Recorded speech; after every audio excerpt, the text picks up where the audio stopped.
Hi friends, ఈరోజు మనం Nescafé ice roast చేస్తున్నామండి. Cold coffee easy process.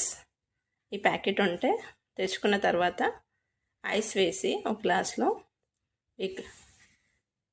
ఒక 1 ప్యాకెట్ అయితే వేసేయాలండి. నెస్కాఫీ కాఫీ పౌడర్ టేస్ట్ అయితే చాలా బాగుంటుందండి. ఇన్స్టెంట్గా చేసుకొని అప్పుడే తాగేయచ్చు అండి.